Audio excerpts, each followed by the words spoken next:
19 मार्च 2026 सकाळचे आहे ना 9 वाजले होते आणि थिएटर बाहेर रांगा लागल्या. निमित्त होतं धुरंधर द रिव्हेंज. धुरंधरचा सेकंड पार्ट रिलीज झाला. आदित्य धर दिग्दर्शित हा सिनेमा रिलीज झाला आणि पहिल्याच दिवशी या सिनेमाने ना बॉक्स ऑफिसवर जे केलं ना भावांनो, त्याला सुनामी म्हणणं सुद्धा कमी पडेल.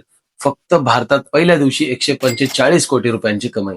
लोकांच्या डोळ्यात पाणी होतं, थिएटरमध्ये टाळ्यांचा कडकडाट होता आणि रणवीर सिंगच्या अभिनयाचं अख्खा देश प्रशंसा करत होता.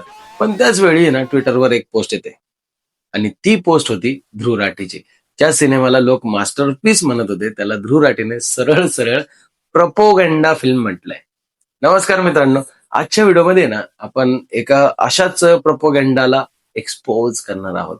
ध्रुव राठीने धुरंधर 2 बद्दल नक्की काय म्हटलं, त्याच्या या एका पोस्टमुळे सोशल मीडियावर लोकांनी त्याला खूप ट्रोल का केलं आणि खरंच धुरंधर 2 मध्ये प्रोपोगंडा आहे की फक्त ध्रुव राठीचं वैयक्तिक मत आहे, सगळं काही आपण आज सविस्तर बघणार आहोत. सो चला व्हिडिओ स्टार्ट करूया. ध्रुव राठीने ना हा सिनेमा पाहिल्यानंतर एक लांब लचक पोस्ट लिहिली. त्यात म्हटलं की मी 3 महिन्यांपूर्वीच सांगितलं होतं की आदित्य धर हे भाजपचे प्रचारक आहेत. आता ते सिद्ध सुद्धा झालंय. पहिल्या भागात त्यांनी हळूच प्रोपोगंडा घुसडला होता, पण यावेळी तर त्यांनी अति आत्मविश्वासाच्या नादात हद्दच पार केली. एक नीट बनवलेली प्रोपोगंडा फिल्म किती घातक असते हे मी आधी सांगितलं होतं, पण आता तर ही फिल्म नीट बनवलेली सुद्धा नाहीये. ध्रुवचं म्हणणं असं होतं की हा सिनेमा फक्त एक राजकीय अजेंडा राबवण्यासाठी बनवलेली एक ऍडव्हर्टाइजमेंट आहे. पण ध्रुव राठीला हे बोलणं ना खूप महागात पडलं. पोस्ट पडल्याच्या काही तासातच सोशल मीडियावरती ध्रुवच्या विरोधात हजारो ट्विट्स पडायला लागले. त्याला ट्रोल केलं जाऊ लागलं. लोकांचा राग नेमका काय होता? लोकांनी विचारलं की जेव्हा इतर काही सिनेमे एका विशिष्ट विचारधारेला प्रमोट करतात तेव्हा ध्रुव राठी का बसतो? युजर्सचं म्हणणं आहे की जर एखाद्या सिनेमात देशाच्या शौर्याची कथा असेल तर त्याला प्रपोगंडा म्हणणं चुकीचं आहे. एका युजरने तर लिहिलं, ध्रुव साहेबांना प्रत्येक गोष्टीत राजकारण का दिसतं, पण त्यांना जनतेची गर्दी आणि लोकांना त्यांच्या देशाविषयी असलेलं प्रेम का नाही दिसत? हे पहिल्यांदाच घडत नाहीये. जेव्हा धुरंधर पहिला पार्ट आला होता ना तेव्हा सुद्धा ध्रुवने अशीच टीका केली होती. त्यावेळी आदित्य धर यांनी ध्रुवचं नाव न घेता सडेतोड उत्तर दिलं होतं. आदित्य धर यांचं म्हणणं नेहमी स्पष्ट राहिलंय, जर देशाची सत्य परिस्थिती मांडणं प्रोपोगंडा असेल तर मी तो प्रोपोगंडा करत राहीन. पण ध्रुव राठीचा दावा असा आहे की सिनेमा हा फक्त ब्रेन वॉश करण्यासाठी वापरला जात आहे.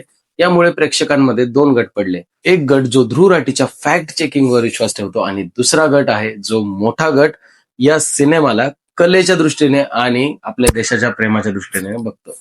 एकीकडे हा वाद सुरू असताना दुसरीकडे बॉक्स ऑफिसवरचे आकडे काहीतरी वेगळं सांगताय. पहिल्याच दिवशी 145 कोटीपेक्षा जास्त कलेक्शन रणवीर सिंगच्या करिअर मधला हा सर्वात मोठा ओपनिंग देणारा सिनेमा ठरलाय. एक्सपर्टच्या मते हा सिनेमा लवकरच 1,000 कोटींचा टप्पा पार करेल. लोकांना रणवीर सिंगची ऍक्शन आणि आदित्य धर यांचं विजन इतकं आवडलंय की सोशल मीडियावर सध्या फक्त धुरंधर 3 ची चर्चा सुरू झाली. तर मग आता खरं काय आहे?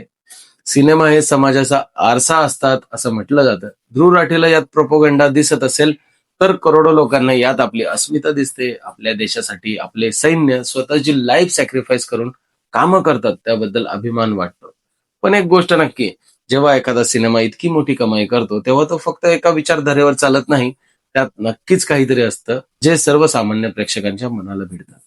ध्रुव राठीने अद्याप ट्रोलिंगवर कोणती नवीन प्रतिक्रिया दिलेली नाही, पण सोशल मीडियावर युद्ध पेटलंय. तुम्हाला काय वाटतं? धुरंधर 2 हा खरोखरच एक चांगलं पिक्चर असेल की तुम्हाला या ध्रुव राठीसारखं काही प्रपोगंडा दिसतोय? तुमचं मत कमेंटमध्ये नक्की सांगा, कारण तुमचा आवाज सर्वात महत्वाचा आहे. व्हिडिओ आवडला असेल तर लाईक करा आणि अशाच ट्रेंडिंग व्हिडिओसाठी आपल्या चॅनलला सबस्क्राईब करा. धन्यवाद.